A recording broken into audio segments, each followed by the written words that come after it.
All right, people, good afternoon. Happy Tuesday. Hope you're doing well so far. And it's time to take a look at some of the young players on this team once again. Obviously, this segment has been very positive all year, and that's not really going to change. In fact, things may have gotten a little bit better this week, even compared to how good things have been pretty much every week. There are some things on this team that may come and go, but the rookie class being excellent continues to live on. And it's going to be very hard for that to not be the case the whole season. We even had kind of a new addition to the stable this week. So let's jump in here and take a look. Starting with the offensive line, Charles Cross played a pretty good game. He did allow a handful of pressures, but there was not a lot of instant pressure on Gino this week. There were some pressures, but they were on plays where Gino was holding onto the ball a little bit longer. They were on plays where it took a while for the routes to develop down the field a little bit. I believe some of the plays, it was almost like designed pressure because we were throwing a screen. So not really holding that against him too much. He did pick up a false start penalty, which obviously, a pre-snap penalty is never really good. But he had a good game. PFF grade went up like 1.5. Run block grade went up. And yeah, he is now into the realm of being a net positive player. And I'm going to keep saying it. He's 21. Maybe he's turned 22 by now, but I don't think he has. I think he's still 21. That's impressive.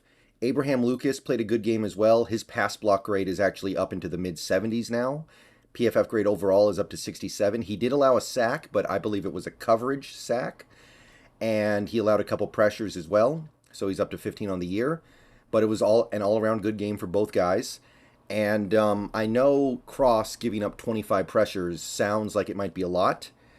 And my initial impression was that it might be a lot. So I actually looked it up to be sure. I looked up Orlando Brown, the guy on the Chiefs, the left tackle for Kansas City, considered to be one of the better, not the best, but one of the better left tackles in the league, has allowed 30 pressures according to PFF. So that should give you some idea of a frame of reference for Cross. So he's doing fine. He's doing totally fine, and there's every reason to believe he's going to get much better. So that's cool. Jake Curhan did not play. Stone Forsythe, however, did.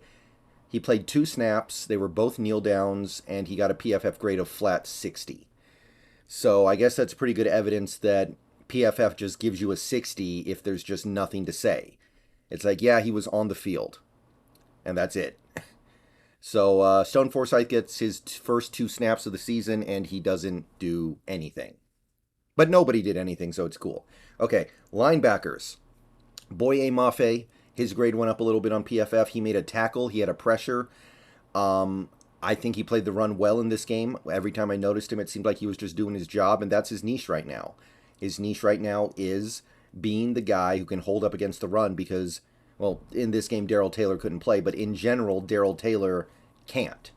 So we have a pretty nice cadence there with Mafe making up for Taylor's shortcomings and Taylor using his pass rush ability to offset some of the things that Mafe is still developing. So I thought Mafe played a perfectly fine game. PFF did as well. So we're still on good track there. But maybe more exciting than that was Joshua Onujiogu, who played a little bit of edge rusher, defensive line type role for the Seahawks in that game because we needed somebody with Taylor out. Onujiogu only played 11 snaps, but he had 3 tackles. That's a pretty good rate for an edge player, which is what he was playing for most of that game as near as I could tell. So Onujiogu, 3 tackles in like 11 snaps. PFF grade was about 68, which is good. It was a good debut. He had a positive presence. He had a positive impact on that game. That's how I would put it. And I don't know if we're going to see too much of him going forward. You figure he's going to be active as long as Darrell Taylor is out. No idea how long Taylor might be out. It actually is starting to feel like it'll be more than just one game, though. So I'm expecting Onujiogu to play more in the future. So that's somewhat exciting, I guess. He's another rookie in this class who, if he could end up being even a 4th string edge rusher who's good at that role, it's valuable. Okay, offensive skill players. Ken Walker, another good grade from PFF. Another productive game in terms of touches and yards. Um, Early in this game, he did do a couple things that I wasn't in love with. He missed a block on a blitz pickup that got Gino flushed out of the pocket. He was dancing a little bit at the line. There were a couple plays where I was like, he needs to just stick his foot in the ground and go upfield and get the first down. He was dancing a little bit, but as the game went on, I thought his game really evened out. He ended up with well over 100 total yards and 2 touchdowns. He looks like Rookie of the Year material to me. So he came around kind of like Gino, man. Gino wasn't on his A-plus game at the start, but he settled down and he was on his A-plus game by the end. So I guess you could say that about both the featured parts of our offense in this game. That's a pretty good place to be. Derek Young, all he does is block, basically. Every time he's on the field, we either run the ball or throw a screen, and it's never to him.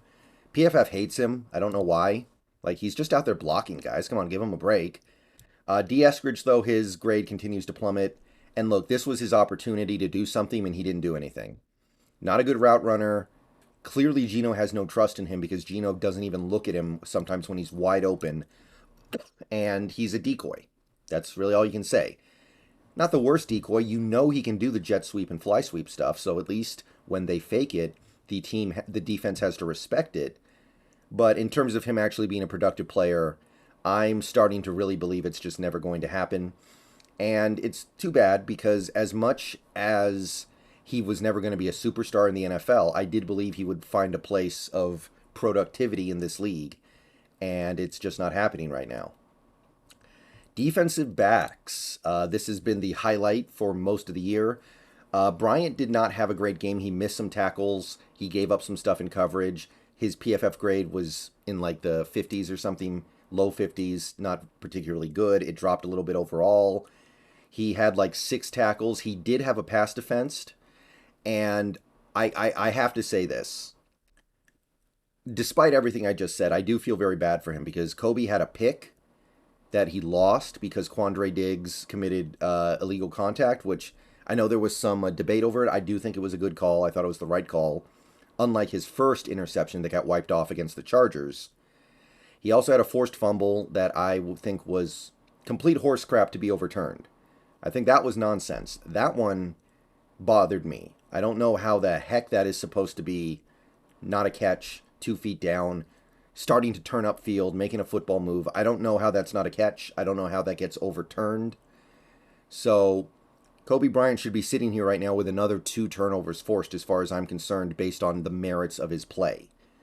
So we might be having a different conversation if he had come up with those 2. But hey, he's coming along. He's developing well. All is still good. Tariq played a good game. His grade went up. He had a good grade overall.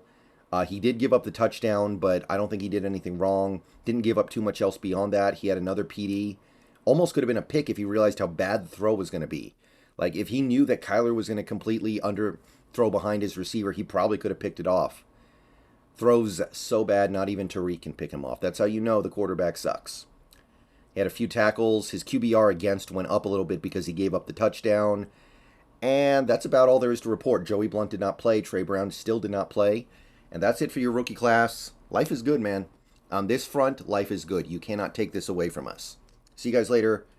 Go Hawks.